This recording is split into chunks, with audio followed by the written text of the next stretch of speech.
President Bola Tinubu has approved payment for the procurement of 12 attack helicopters for the Nigerian Army. Hi, welcome to What's Happening. These are the top 10 stories. At number 1, President Bola Tinubu has approved payment for the procurement of 12 attack helicopters for the Nigerian Army.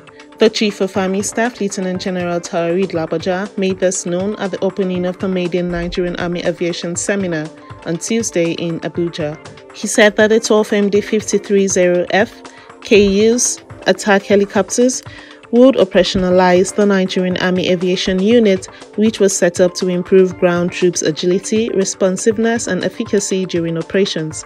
Labaja appreciated the President for buying into the aspiration of the Nigerian Army to have an equipped aviation unit.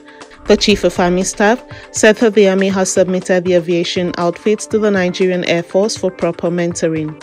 At number 2, a federal high court in Abuja on Tuesday restrained the Ondo State House of Assembly from impeaching the Deputy Governor, Mr. Lucky Ayedatiwa, over alleged gross misconduct. Justice Emeka Nwite, in a ruling shortly after Ayedatiwa's counsel, Kayode Adewusi, moved the ex parte motion to the effect.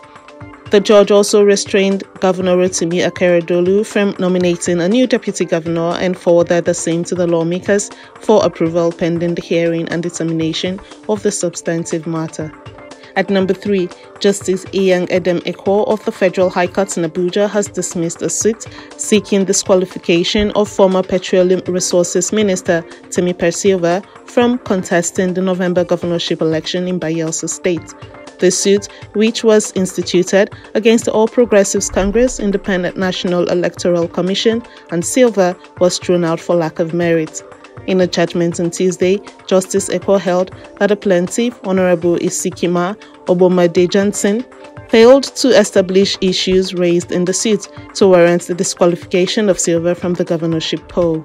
At number 4, the Ogun state government has announced the cancellation of its 63rd Independence Day celebration scheduled for Sunday, October 1st. The decision aligns with the federal government's directive for a low-key celebration this year.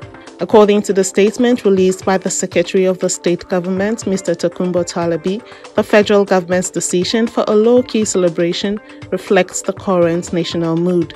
Instead of the traditional celebrations, the government is urging citizens of the state to observe the day solemnly by offering prayers for the country.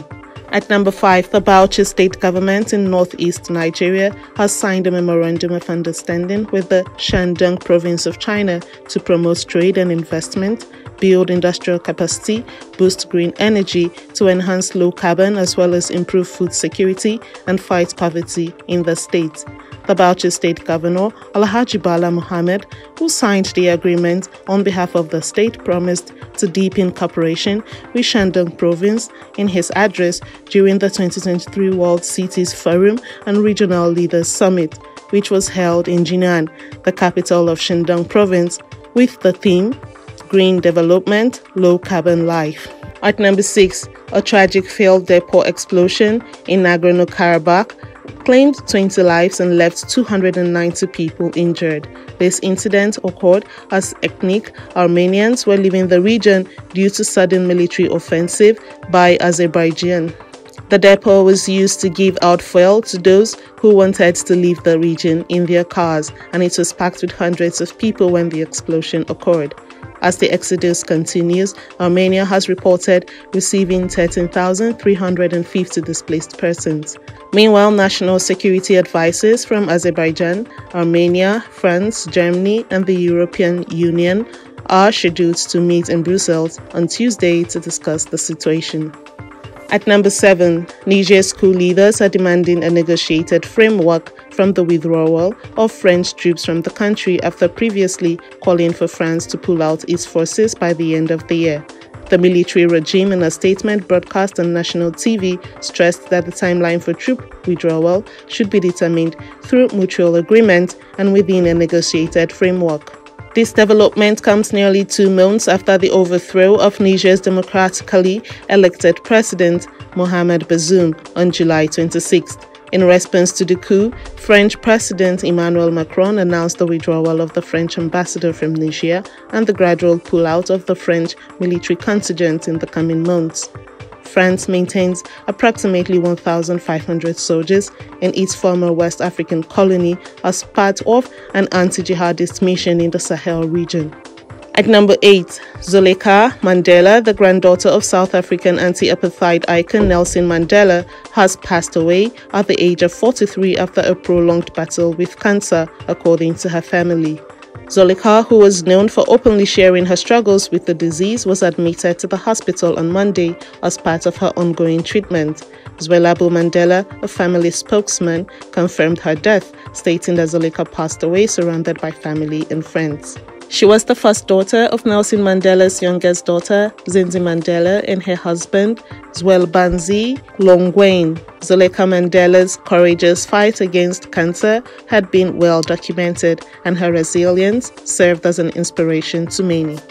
At number 9, the mayor of Libya's eastern city of Derna was detained, along with other officials on suspicion of mismanagement and negligence over the collapse of dams that flooded the city 2 weeks ago. The Attorney General's office, based in the capital Tripoli, said it had issued orders to detain 8 local officials over the collapse of dams in a storm which unleashed the torrents that swept neighborhoods into the sea, killing thousands. Meanwhile, the United Nations High Commissioner for Refugees said it had sent relief supplies to Libya to aid its response to the deadly floods. The UNHCR said it had delivered essential medicines to treat over 10,000 patients at the field hospital in Derna in the past 2 days. Finally, at number 10, Senator John Owan Eno, the Minister of Sports Development, along with representatives from the Nigerian Football Federation, have arrived in Cairo, Egypt, to participate in Confederation of African Football Executive Committee meeting. Their presence in Egypt is part of Nigeria's joint bid with Benin Republic to host the African Cup of Nations in 2027. Minister Eno, who was appointed by President Bola Tinubu in August, announced their mission on his official X account.